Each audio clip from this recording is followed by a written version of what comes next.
Well, hello again. Welcome to Horror in Detail. Today we are going to share Skinwalker encounter stories. First story. This story was shared by you/Jewel053. There's a Skinwalker in my neighborhood.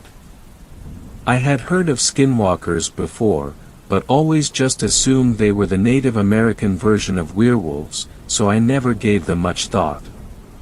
Until last week when one of the co-workers at my new job told me that they were his most feared folklore creatures. He's originally from Utah, so that makes sense. He suggested some YouTube videos to watch on the subject, and after work that night I binged about 4 or 5 of the videos. I totally understand his stance on them now. I live in rural South Carolina, so to be completely honest, I wasn't too worried about the possibility of running into one. My coworker told me that they're basically a Midwestern thing. I'd be more worried about Wendigos if I were you. He joked the day after I watched the videos. We had a good chat about Skinwalkers and Wendigos during our shift and just reveled in the creepiness of them. I mentioned how one of the tales said that the more you talk about Skinwalkers, the more they're drawn to you, and he made sarcastic ghost noises to keep the mood light. That night I showed the videos to my fiancée. She was way more creeped out than I was. I became kind of obsessed. I love scary things and couldn't help but watch every video I came across. I discussed Skinwalkers with my other horror enthusiast friends, looked up Skinwalker art, read true Skinwalker stories on Reddit, just dove headfirst into all things Skinwalker. This went on for a few days until I started feeling a little burned out on the subject. I live in a fairly nice neighborhood where all the houses are on one side of the street. On the other side is property that used to belong to the local elementary school. The building is on the next street over, so basically it was like the school's backyard or whatever. The school shut down about 30 or 40 years ago, and the county just let nature reclaim the. So directly across from my house is an old chain link fence and just overgrown woods. 2 nights ago while I was smoking a cigarette, I heard leaves rustling across the street. I didn't bother looking up from my phone. I live across from woods. It was probably a deer.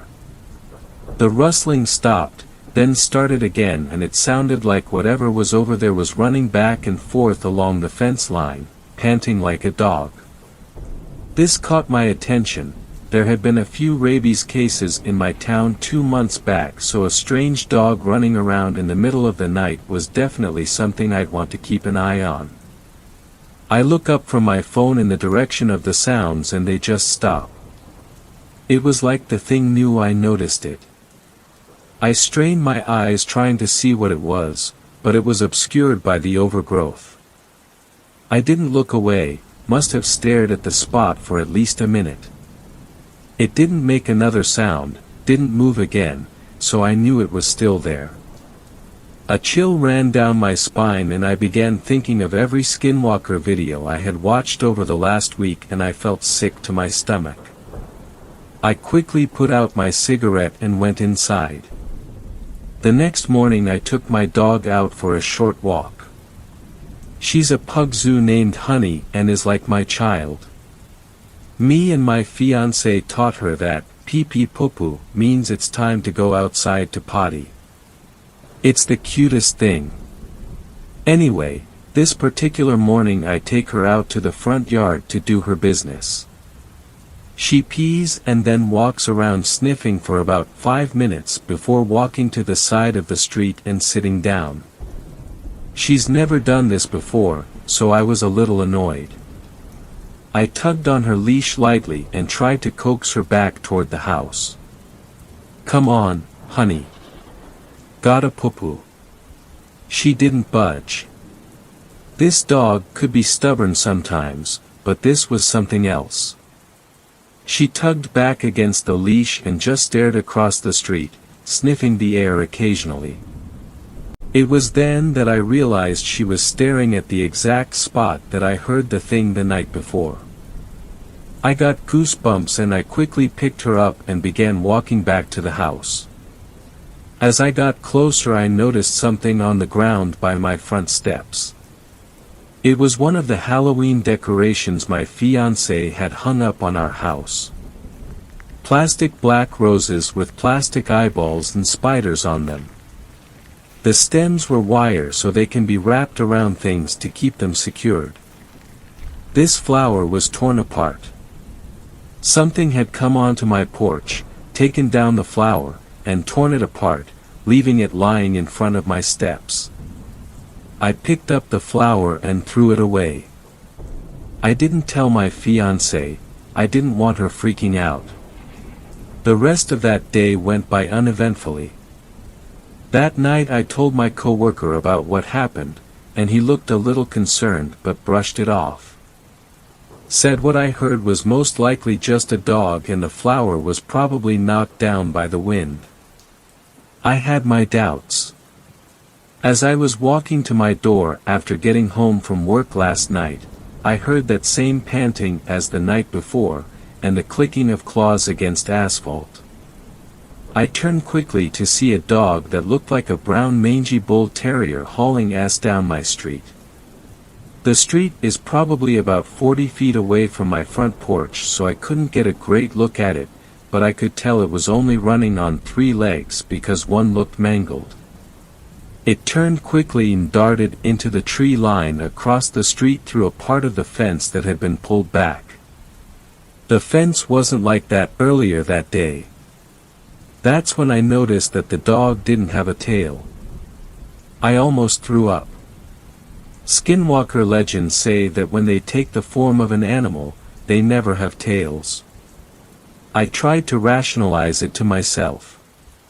Maybe it just had a stub tail that I missed because it was running. I immediately went inside. My fiancée was sitting on the couch petting Honey. She could see I was upset and asked me what was wrong. I told her nothing, just almost got clipped by a car before I pulled into the driveway. She got up, hugged me, and cursed the person that almost hit me. She asked me if I could take Honey out for pee-pee poo-poo, because she had been creeped out by all the spooky videos we've been watching and didn't feel comfortable going outside at night by herself. Honey perked up. She ran to the door and looked between me and the door, whining excitedly. I stared down at her for a moment before agreeing to it. I'll just keep her close to the porch, I thought. We walked off the porch and she immediately tried to walk to the street. I tugged on the leash and she tugged back. She eventually moseyed to the edge of the porch and peed. After, she began walking around sniffing. I told her the usual line. Come on, Honey. Gotta poo-poo. She huffed at me, sniffed around some more, and eventually started pooping. I was on edge the entire time we were outside, but being around her helped calm me down a little. Then I heard it from across the street. Come on, Honey. My voice, in the exact same tone and inflection as I had just said it. It sounded staticky, like an old radio broadcast. But it was definitely my voice. Honey stopped what she was doing and stood alert. She looked over to me and cocked her head. Come on, Honey. Gotta poo-poo. Again my voice called from across the street. Honey began whining, looking from me to the woods across the street. I picked her up and began backing up to the steps, not taking my eyes off the part of the fence that had been pulled back. Honey. Come. The voice sounded firm now, like it was getting aggravated. Honey squirmed in my arms, whining. I didn't know if she was trying to get out to go to the voice or to run inside, but I wasn't taking any chances. I turned and bolted up the steps and to the door. As I walked inside, I turned one last time to look across the street. There, standing in the part of the fence that was pulled back, was the dog. Its eyes were glowing a dull orange and it had its teeth bared. The face was all wrong, like someone had taken a distortion tool and just dragged around random features. Once again, I didn't tell my fiancée. Stupid horror movie cliché shit, I know. But I really don't want her losing her shit. I just told her there's a strange dog running around the neighborhood, so to not take honey out at night. Later last night after we had gone to bed, I woke up to the sound of footsteps pacing back and forth outside my window. Against my better judgment I rolled over to try and see it. I don't, but the pacing stops. Come on. Honey. My voice called out, cutting through the quiet of the night. I prayed my fiancé didn't hear. It called out 2 more times before I heard it walking away. I didn't sleep a wink the rest of the night. Today when I get to work, I'm going to ask my coworker what I can do to get rid of this thing. I'm scared. I don't think there's a way. If anyone knows anything, please let me know. Second story. This story was shared by you/group. The Wolf at Skinwalker Ranch. My wife and I were sitting on the front porch after a long day of moving furniture and boxes into our new house. We were tired, red-faced, and sweating after sharing the burden between the two of us. The sun was setting on the horizon as we sipped our warm beers and looked out over the landscape of our newly acquired ranch. Fields stretched off into the distance as far as the eye could see, not a neighbor in sight for miles. The cows were grazing, looking unhappy, their tails hanging straight down as they ignored the fresh grass all around them.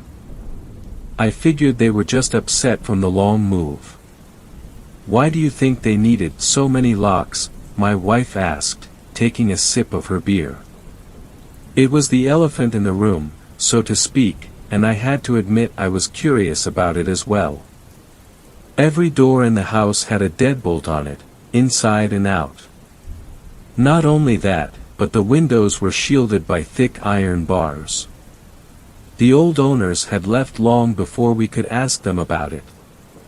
The folks who lived here before were probably paranoid about home invasions so far from the city. "We'll take them down and I'll fill the screw holes with wood putty. We'll paint them over and they'll be good as new. You wanted to redo the trim anyway. And the bars on the windows? That'll take a bit more work, but I can get it done before the weekend. I'll just have to run over to the hardware store to grab a few things. I can't find some of my tools, maybe they got lost during the move." My wife was no longer paying attention. She was staring at some point far off in the distance. "What's that?" she asked, pointing. I followed her finger and looked to see a large gray wolf moving in the fields. It seemed to be stalking deliberately toward us, marching at a steady, quick pace. It came to a fence and did the strangest thing. Instead of leaping over it, or burrowing under it, as I'd expected, it stood up on 2 legs like a person, grasped the loose corner of the wire fencing, and pulled it up, ducking between the strands and stepping through, one leg after the other. It was exactly how I would have done it. Once it was on the other side, it went back on 4 legs and started its progress toward us again. Then it looked up and saw us staring at it. The gray wolf stayed still for a few seconds, then disappeared in the tall grass suddenly. It was just gone. It didn't dive into the grass or duck down, it was there, and then a moment later it was just gone. Vanished in the blink of an eye. The two of us sat uneasily on the porch and I stood up to look in the distance, trying to spot the creature. But it was nowhere to be found. I'm going inside. You should come too, my wife said, sounding nervous. We went in and locked the doors at the front and back of the house. The bars stayed on the windows after that, and my wife didn't mention the deadbolts on the doors in the house again either. The two of us went to bed that night with little talk between us, a big difference from the ecstatic chatter that had been the norm all day prior to the event with the wolf. Or whatever that thing was. I got the feeling wolf was not quite the right word. That night something else even more disturbing happened to us both. I woke up in the early hours of the morning, around 3:30 a.m. according to the bedside alarm clock.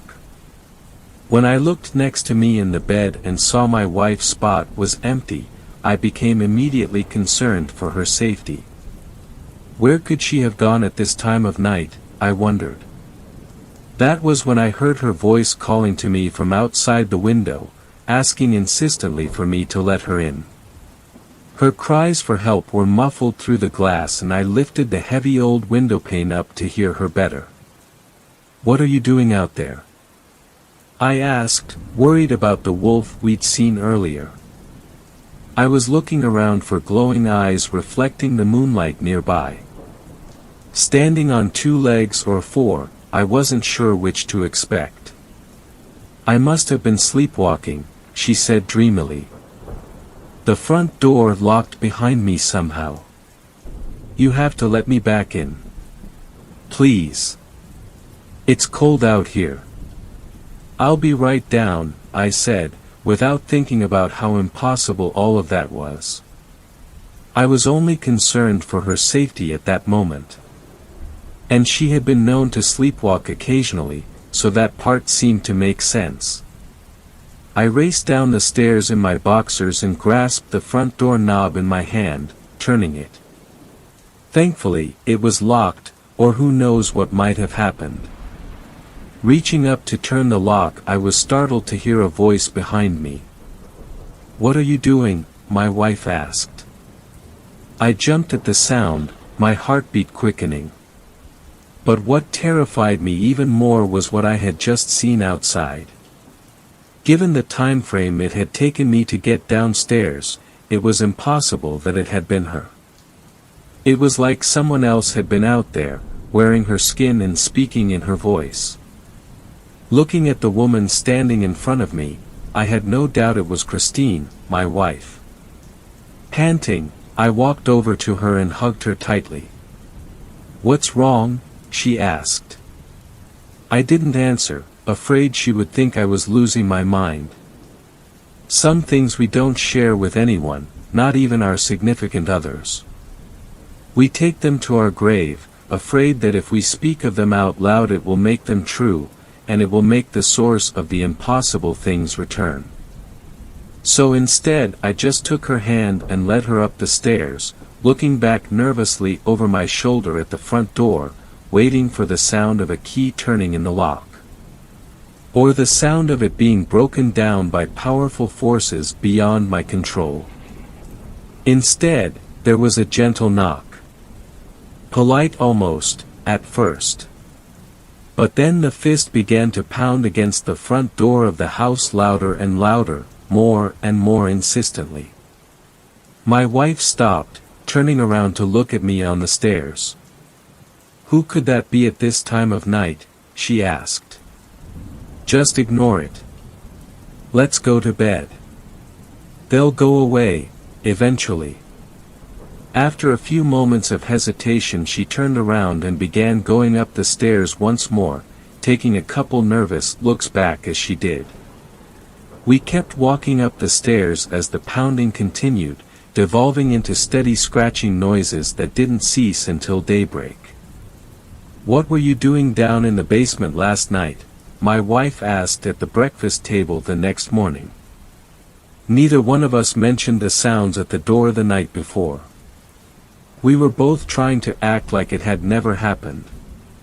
In the light of the morning it seemed like a shared hallucination. A bad dream brought on by warm beer and too much time spent moving boxes without enough assistance. In the basement? I wasn't in the basement, I told her. Yeah, you were. You were calling my name, asking me to come down there. I looked at her with concern. When was this? Right before I found you at the front door. I figured I just missed you, that you found whatever you were looking for down in the basement and went into the kitchen for a snack or something. But then I found you by the front door. I was never in the basement last night. She looked at me, puzzled. Of course you were. Who else would have been calling for me from down there? I debated telling her what I had seen outside and decided I probably should. We were clearly dealing with something very strange here and we needed to be on the same team if we were going to figure it out. Christine, did you go outside at all last night? No. What does that have to do with Dash? Okay. So, here's the thing. I saw you outside. At the same time when you were going down to the basement. You were calling to me from out front, saying you had been sleepwalking and you were locked out. That's why I was at the door. I never went down to the basement and I don't think that was really you outside, either. I think there's something else causing all this to happen. What the hell could cause that to happen?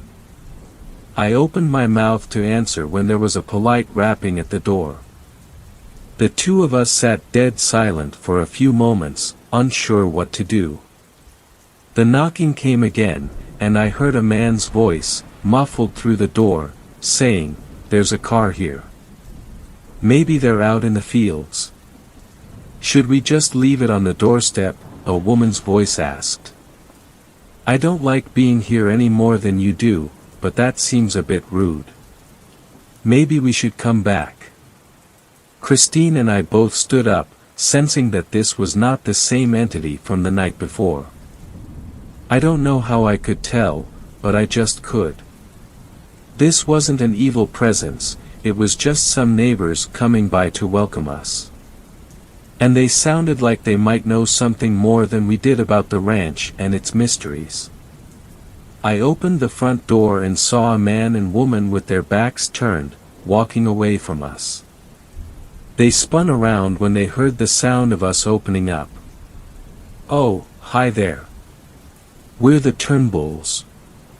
We live down the road. Technically next door, as if there is such a thing out here. But we do share an easement with you to access the river. Jack takes the cattle down that way sometimes for a change of scenery." The man put his arm around his wife's shoulder and whispered something in her ear. She abruptly stopped talking, realizing that she was rambling on nervously. "Sharon, I'm sure they don't want to get into all that. We just wanted to stop by and welcome you to the neighborhood, so to speak. It's nice to have another couple living next door again. This place has been empty for so long."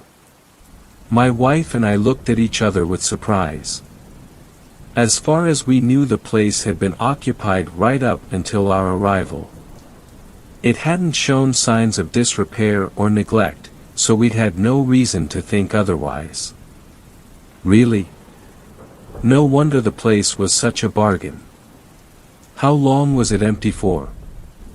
The man and woman shared a look. "Oh, you know. Not that long. A few years. Anyways, we just wanted to bring this casserole. We have a few errands to run, but it was great meeting you both. Come on by our place anytime, we're number 56981, the next driveway on your side, up that way," the man said, hooking his thumb eastward. I had never seen anyone introduce themselves and run so quickly. I tried not to take it personally. "It was so nice to meet you both," the woman said, taking a few quick steps towards my wife and handing her the casserole dish.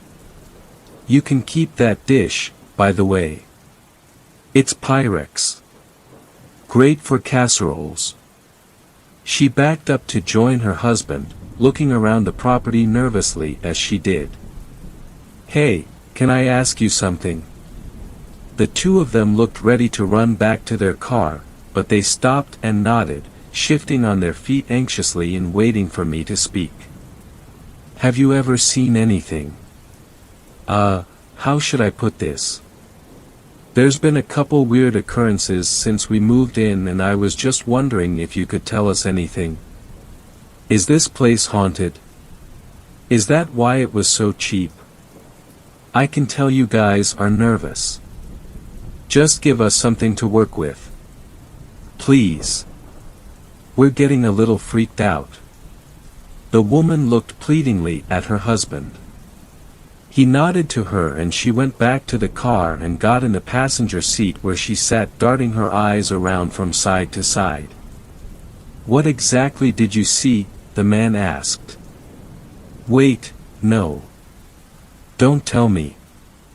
It's better if we don't speak of them. They know when you talk about them.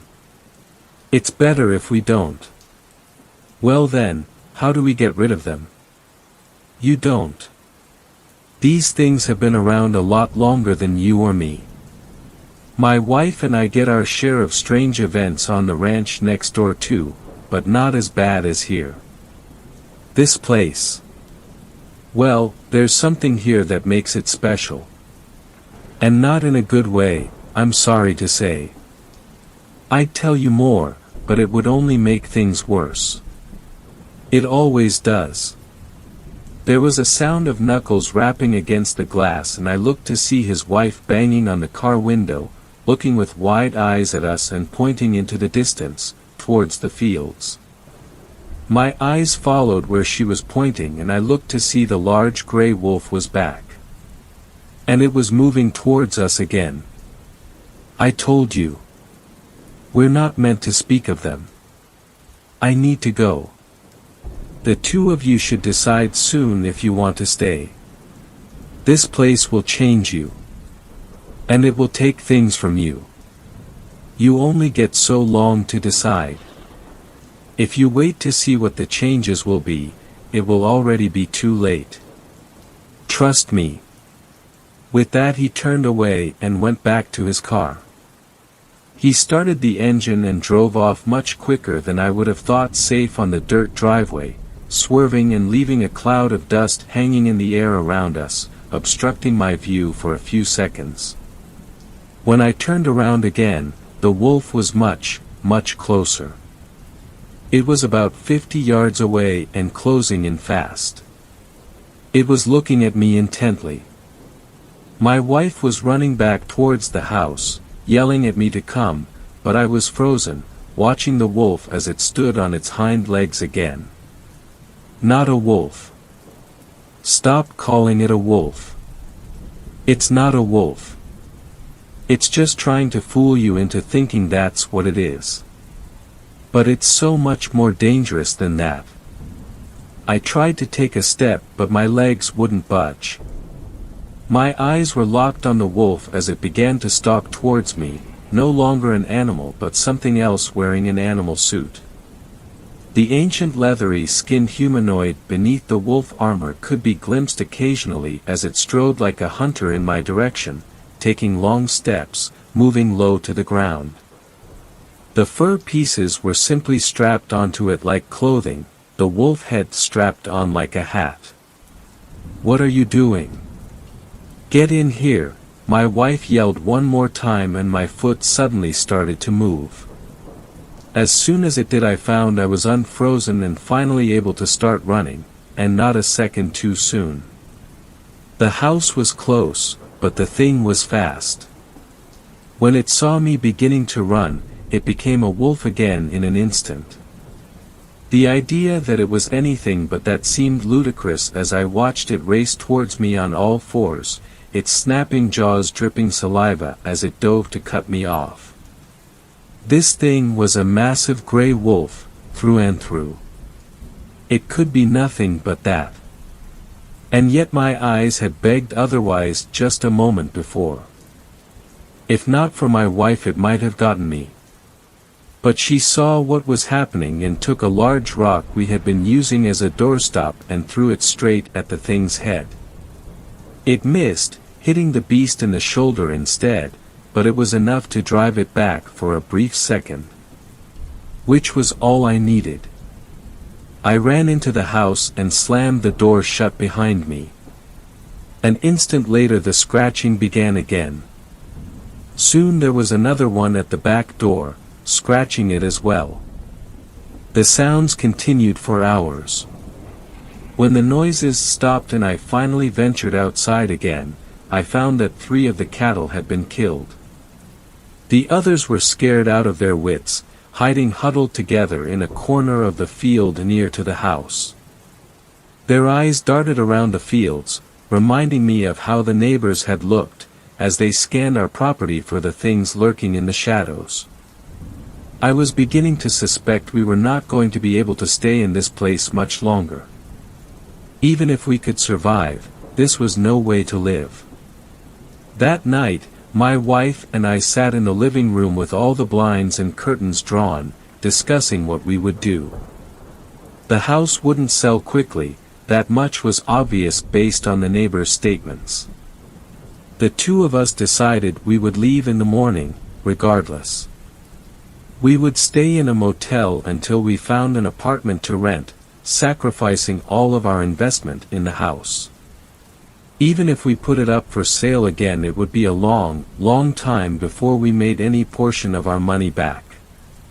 But it was too dangerous and too terrifying to stay. "I'm going to bed," my wife said, looking tired. "Come upstairs soon, okay? I don't want to be alone." "I'll be up in a minute," I told her. "I just want to grab a glass of water." She nodded sleepily and went up the stairs slowly, looking depressed. We had dreamed about this move for so long, and now it was all coming to ruins. I felt sad about it too. I went into the kitchen and poured a glass of water. After drinking it down in one long gulp, I decided I needed another. It had been a long day and I'd been too distracted to drink anything. A noise came from upstairs. A scraping sound like claws. Setting down the glass, I turned around and listened closely. "Christine." She didn't reply. I took a few steps across the linoleum floor of the kitchen before calling out again. Once again there was no answer. By the time I got to the bottom of the stairs, my heart was pounding so fast and hard I felt like it would beat right out of my chest. I opened my mouth to call her name one more time when I saw it. The wolf that wasn't a wolf strode on 2 legs across the gap at the top of the stairs, then disappeared around the corner, heading towards my wife. It was so quick that I thought for a moment I could have imagined it. Just a gray blur that was gone in an instant. If not for the fact that it looked down the stairs at me and smiled, its long canines gleaming in the light. Its eyes were pure blackness. I ran up the stairs as fast as I could, terrified of what it would do to her. When I got to the 2nd floor, I looked down the hall to see all of the doors were closed. It was as if the whole thing had really been just my imagination. Taking an unsteady step towards the bedroom, my heartbeat did not slow down even slightly. My hand was shaking as I reached for the doorknob, turning it and entering the master bedroom. I entered hesitantly, finding the room dark and my wife asleep in bed. Part of me wanted to wake her up, but for some reason I didn't. "It will be fine, just go to bed," my irrational thoughts said. My pounding heart began to slow and my eyelids grew heavy. "This is fine," my mind told me. "Everything is fine. Just go to sleep now." Trying not to think of what I had seen just moments before, I climbed into bed, getting in next to my wife and shivering while my body warmed up beneath the sheets. There was a soft sound of padding footsteps outside the bedroom door. Scratch, scratch, scratch. Something wants to get inside the bedroom. And a strange, foreign voice in my mind is telling me to let it in. Third story. This story was shared by you/Misu_MRAM. A skinwalker is knocking on my door. I am writing this now as a call for help. I am desperate and I don't know what to do. My name is Michael. I own a dairy farm in the Great Plains, near a Navajo reservation, along with my brother. The farm was built by our parents before we were born and it was passed down to us after their death. It's a pretty big farm. It has 2 barns, a well and a house, where we spend most of our free time, although I've always dreaded this place, because it's the place where our parents died, or at least where they were found. My parents died when we were both 19, their bodies were found mutilated in the well, there was nothing stolen or destroyed. If not for the blood trail leading to the well we would have never found them. The case was passed as a murder, but they never had any suspects, and me and my brother were too ravaged by the event to think about it. Years passed and we forgot about the event, well until 2 weeks ago. We were gathering food for the cows using an old tractor. It was pretty dark, but we didn't use its headlights because the battery was too old and couldn't stand them being on for very long. As I was loading up the food, I heard my mom's voice calling for me from behind some bushes. Michael, it's been too long, come to me, but it sounded weird, as if it was spoken through an old radio. I was terrified. I looked at my brother and he was as white as snow. I whispered to him to turn on the headlights in the direction of the voice. What lay before our eyes made my knees weak. It was a coyote, but its eyes were pitch black and it was standing on its back legs. I jumped in the tractor and we noped our way out of there as fast as we could. We arrived at the house and locked the door. That's the moment when I passed out. I woke up in the middle of the night. I thought all that just happened was a dream, but then I saw my brother telling me to stay quiet and pointing his shotgun at the door. Then I heard it again, Michael, come here my dear. Then it started to knock softly on the door. That didn't last for very long though. The knocking turned into banging, then my brother started looking through the window at that thing. It realized we were looking at it and it let out the most horrific screech I've ever heard, before it ran off. An hour later it started again, the voice and the knocking. I've searched it up on the internet and I learned they are called skinwalkers, evil Navajo men that sold their soul. Calling their name supposedly attracts them. I hope writing it doesn't trigger them. My brother wants to go outside and face it. I'm afraid we won't see the light of day again. Please help us. Fourth story. This story was shared by you/darkandcreepy. Never shoot a skinwalker. My 2 buddies and I went on a hunting trip for bull elk last November and we were having a great time, to say the least. That however soon would change after what we saw on the 3rd day. Now I'm not one for superstition and I don't believe in ghosts at all, but what we saw out there really changed my view about those sorts of things. The trip started out normally after we parked our trailers at camp. We got there a day early before the hunt officially started so we could settle in and get some scouting done. Only Eric and I had licenses because Brian didn't draw out this year, but he wanted to come along with us anyway. Brian also brought along his German Shepherd named Lucy, which stayed back at camp with a leash that was connected to a metal spike. The spike was so deep in the ground that I wondered if we would be able to get it out. I asked Brian and he just told me that his dog was so strong that it had to be that deep. I enjoyed playing with Lucy. She was always excited to see me and would greet me by jumping up on 2 legs and trying to lick my face. Eric, however, was not amused by her and would constantly yell at her to leave him alone. Anyway, The first 2 days we saw so many cow elk in valleys and on sides of the mountains, that I thought for sure we would see some bulls out there, but there were none among them. It wasn't until the 3rd day of the hunt that we saw a bull elk, but it was too far away to take a shot at. And even if we were able to hit it, it would take hours trying to pack that thing out. So that evening we decided to hunker down next to some fallen trees and were able to watch a hillside. While we were surveying the area, Brian spotted a coyote about 250 yards walking to a small pond of water strangely as if it was maimed.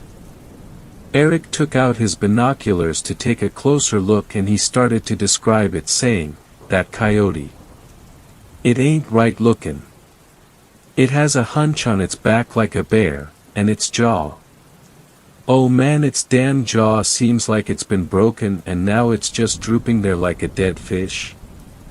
"Let me see those binos," I asked curiously with an outstretched hand. Eric handed them to me and as he did he seemed to grasp his gun tightly. I took them and looked at the animal and said, "You're right, that thing's jaw is just hanging there. Also, did you happen to notice its hair? It's so long and unevenly dispersed." I then handed the binoculars to Brian and he looked at the coyote for 1 second and screamed. "Shoo, Brian, shut up. We're hunting." Eric whispered harshly. "What did you see?" I asked as I looked at his shocked facial expression. Brian looked at his feet as he muttered, "I saw my dog Lucy, but it wasn't her. I don't know what that was. It couldn't have been your dog. When I looked at it, it looked like a dying coyote.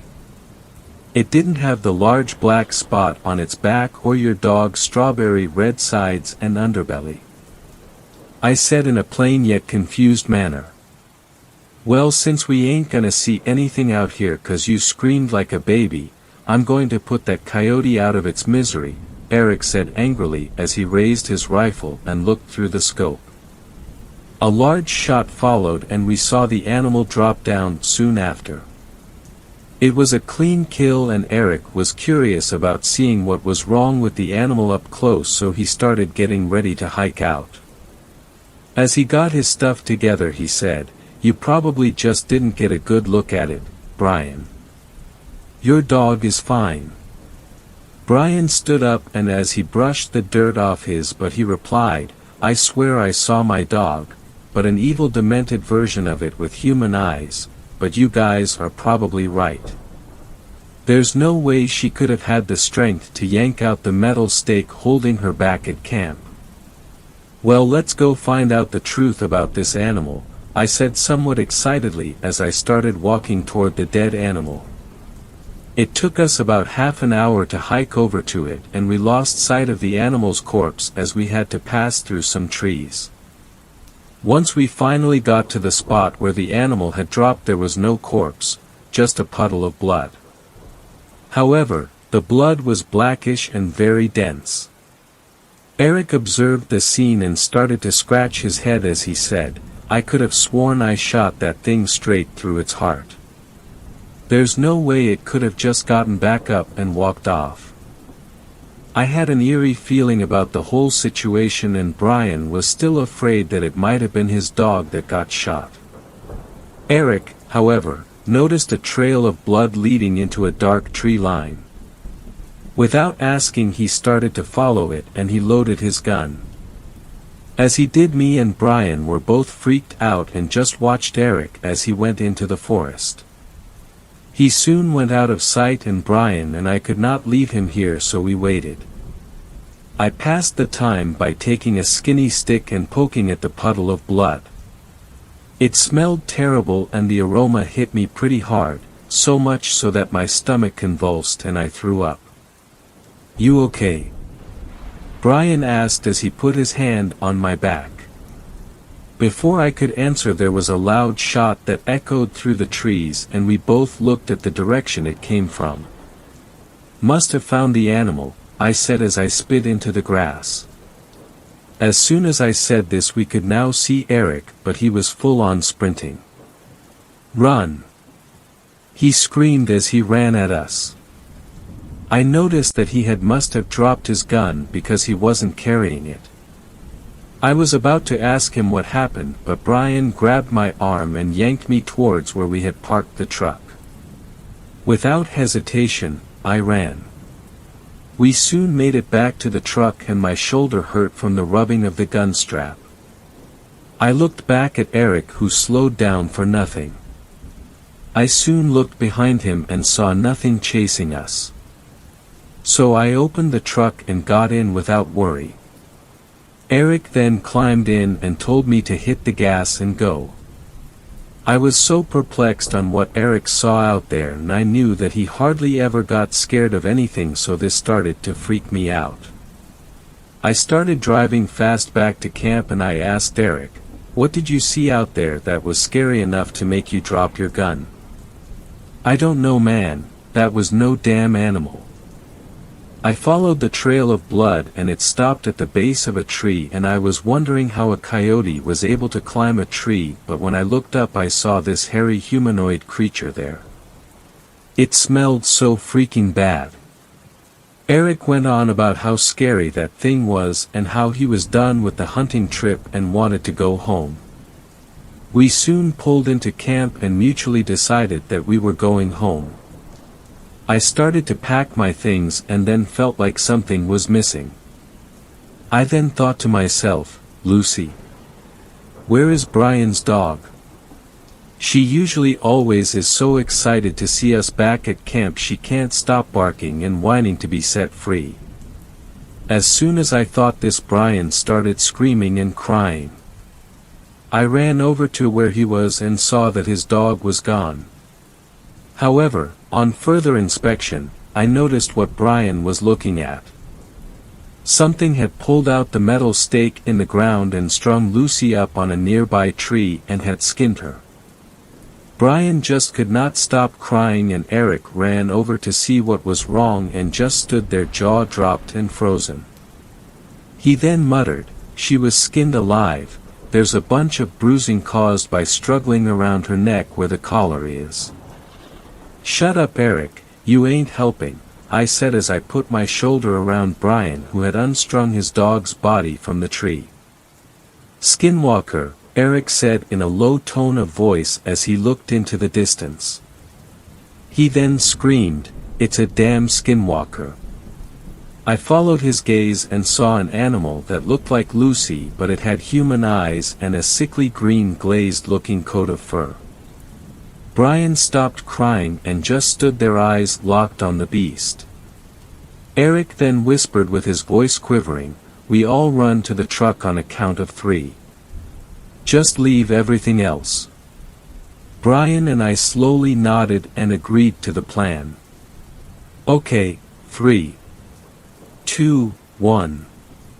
Eric whispered sharply and we all took off like a pack of gazelles for the truck.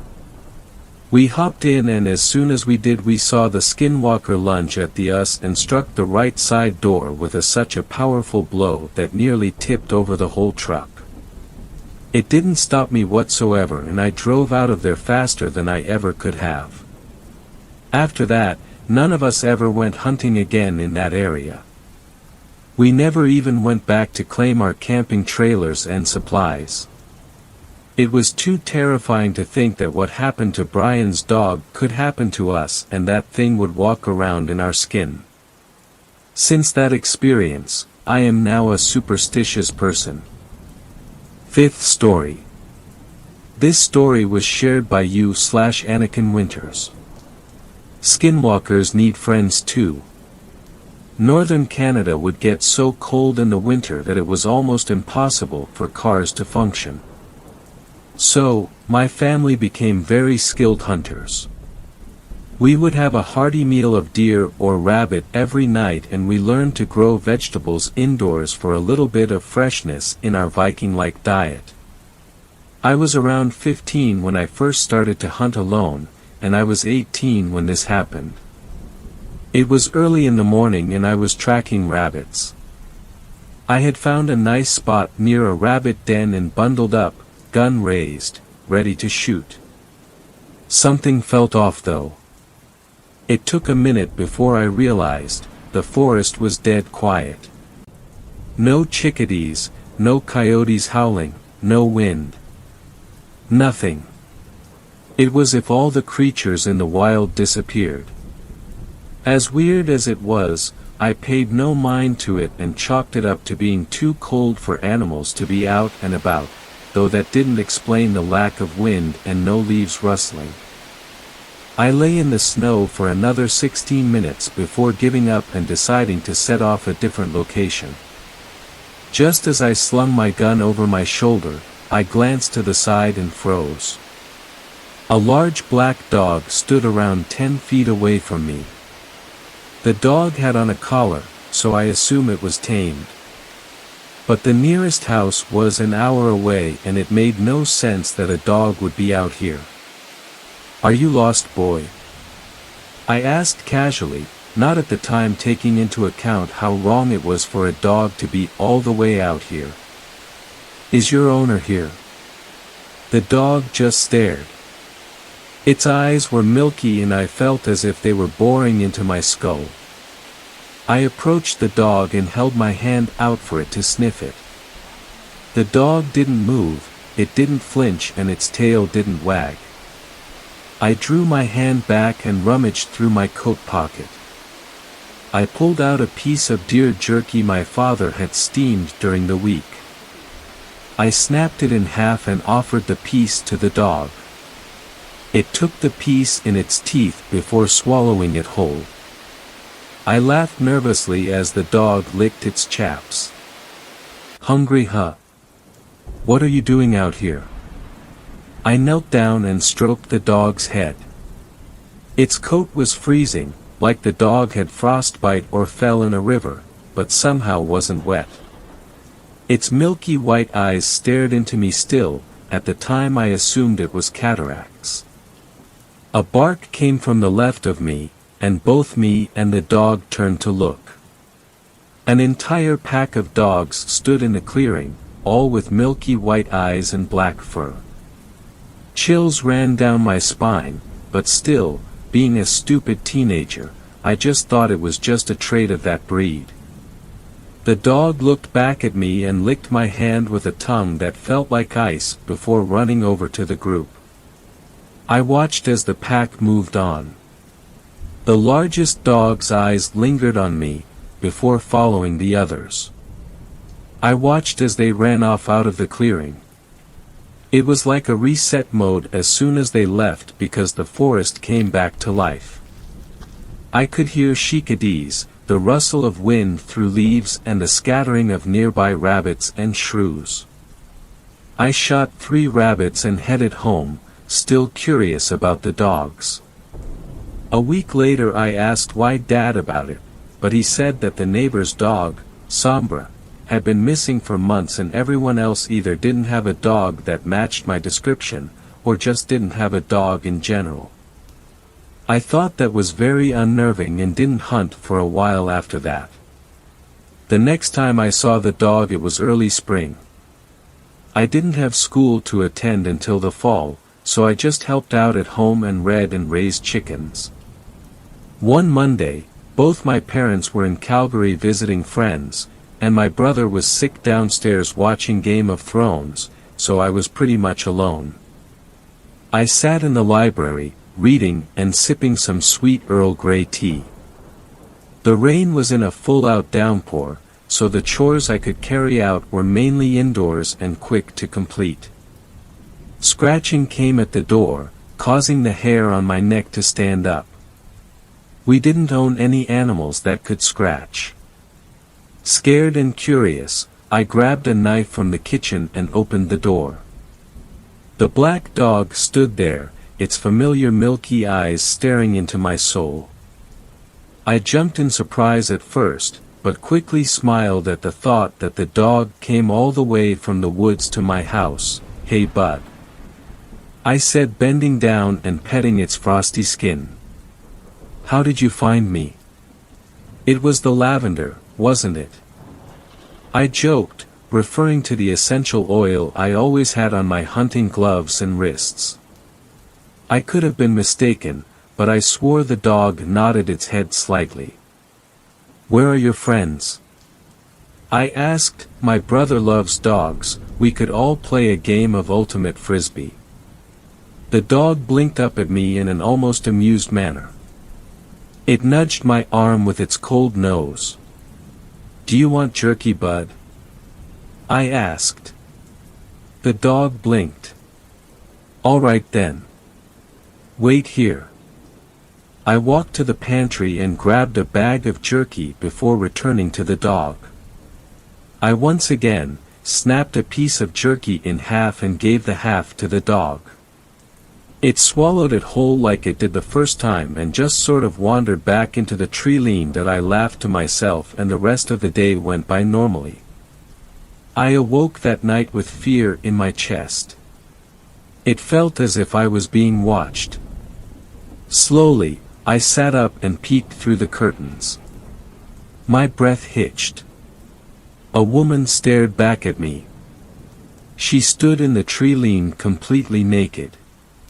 She looked Native American but with milky white skin that almost glowed in the moonlight. Her black hair was in 2 long braids. I felt my world crash around me as I stared into her big, white milky eyes. Just like the dog's, I realized.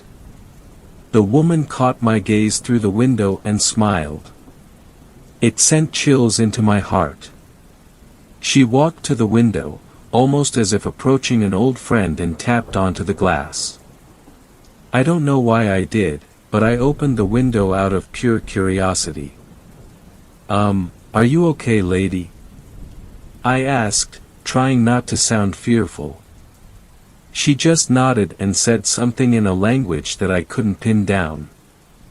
I caught "nighttime" and "forest," so it may have been Cree, but it sounded so ancient. "Do you want me to call the police?" She cocked her head to the side. I take it she couldn't understand the question. She took me by surprise when she took hold of my wrist and put a feather into my hand. Her hands were so cold that I shivered. Then she just turned and ran back into the woods. I awoke the next morning convinced that it was a dream, but I turned to find the feather on my dresser. I haven't seen the dog for a year now, and I have no idea why the woman came to my window. I still have the feather and I still wear lavender oil. I don't know why the woman and the dog had the same eyes, but after doing some research, I learned about skinwalkers, and I feel that that is what I encountered. But they weren't malevolent in any way, and I never felt threatened, only a bit uneasy and cold. And I don't know if this is related in any way, but I often find little presents on my windowsill like rabbit skin, and my parents are curious why dead owls keep appearing on the porch. 6th story. This story was shared by you/friends_of_Alice. Skinwalkers. I was driving through the interstate, late at night, on one of those roads where it's just empty as far as the eye can see. It's cold, and there's no light other than the dim beams of my '08 Corolla. I lost data a few miles ago and I just wanted to be home. I was pressing down on the gas. 60, 60. 70, 80. 90, 100. In the darkness, I suddenly made out a hobbling figure, walking across the road. I slammed on the brakes. The brief instant before I ran over that man felt like an eternity. I memorized every feature of his face before I killed him. He was old, with sagging skin and sunken cheeks. He was bald, save for loose pieces of white hair. But what scared me were his eyes. I looked in his piercing blue eyes and I knew that his death lasted as long as my murder. Was it my fault? No. He was the one crossing a highway, in the middle of the night. He was the one who wasn't looking for traffic. He was the one who didn't see my beams. These things do not make death easier. I got out of the car, against my better judgment, and walked through thick blackness to find the body. For a moment, I almost believed I imagined the whole thing. But then, there he was.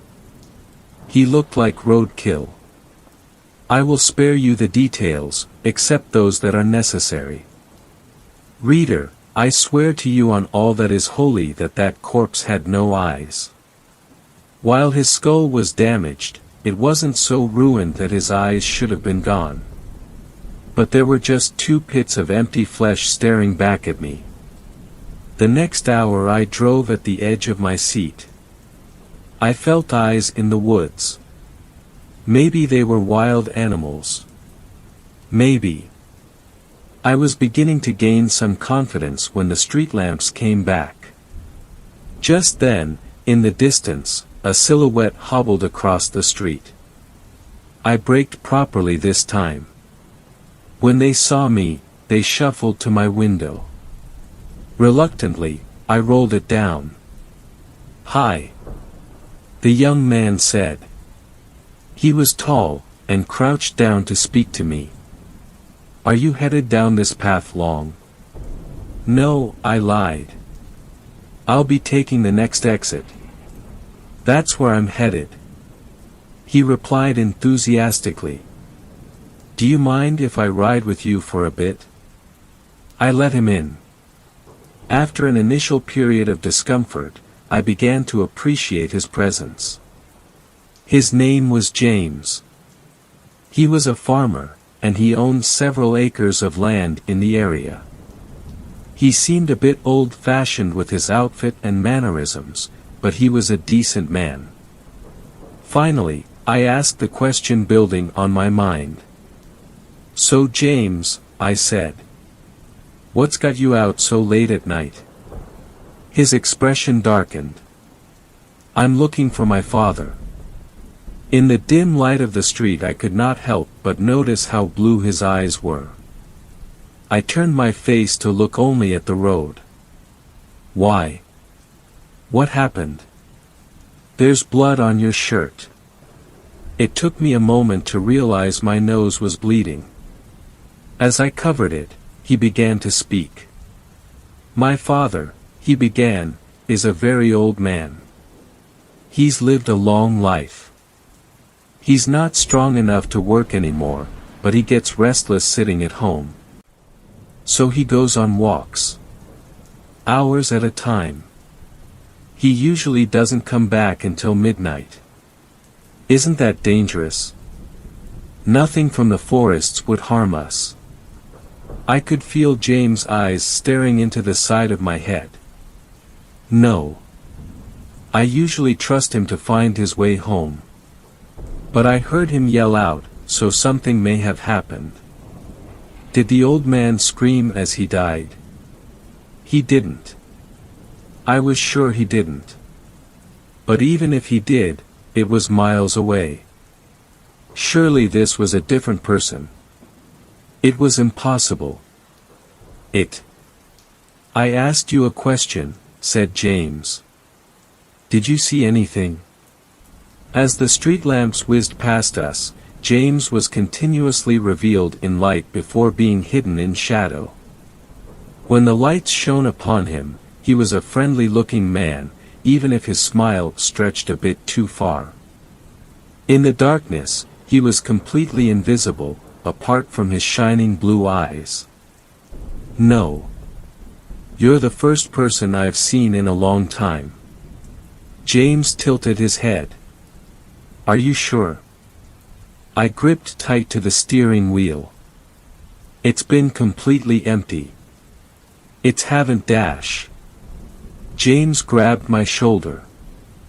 "Look at me," he ordered. And I did. As we passed streetlights, he was covered and uncovered in light. Each time the dim lights revealed him, he took the shape of a different animal.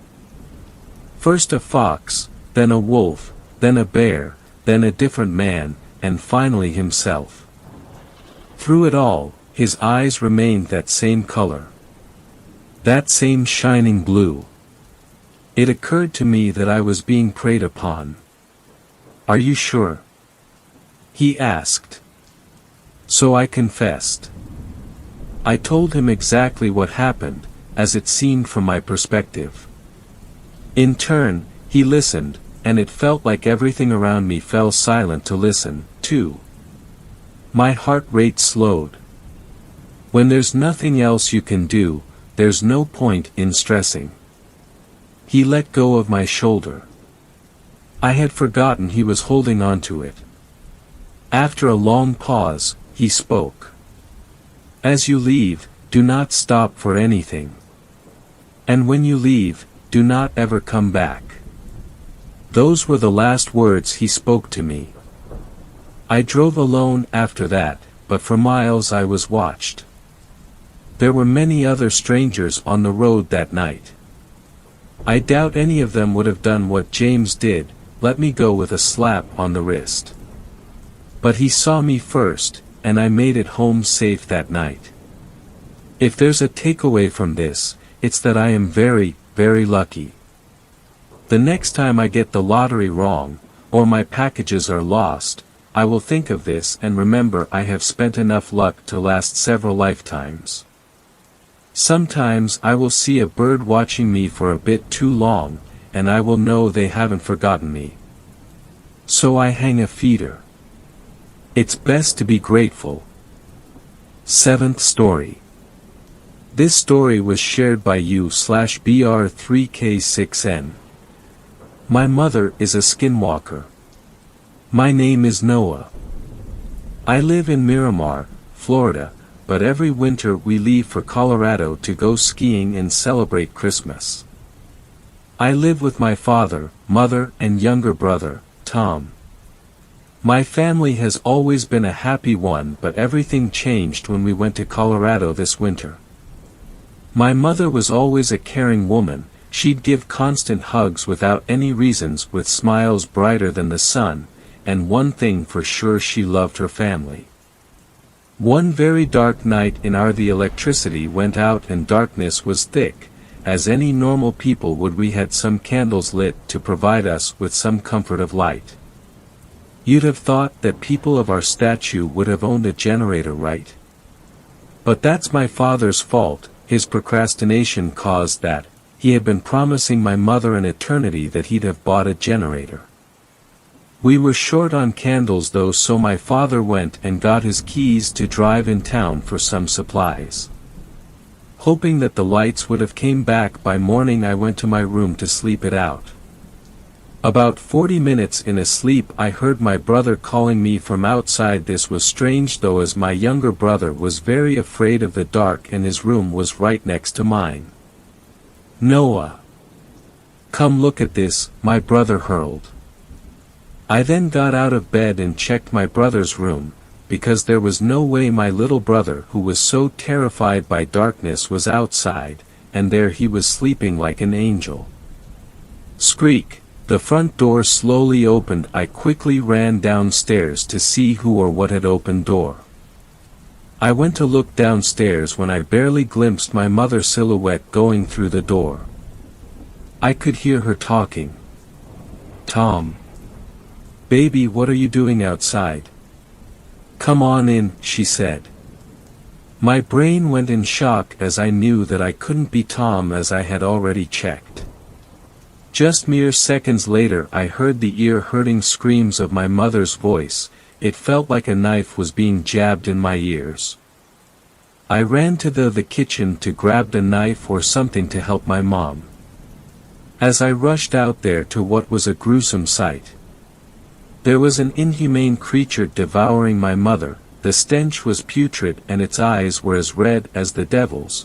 Its skin was like fur, like that of a coyote, and its mouth opened wide, like around 25 inches or so. I stood there in shock, unable to move, with what was supposed to be a weapon in my hand, a knife to be exact.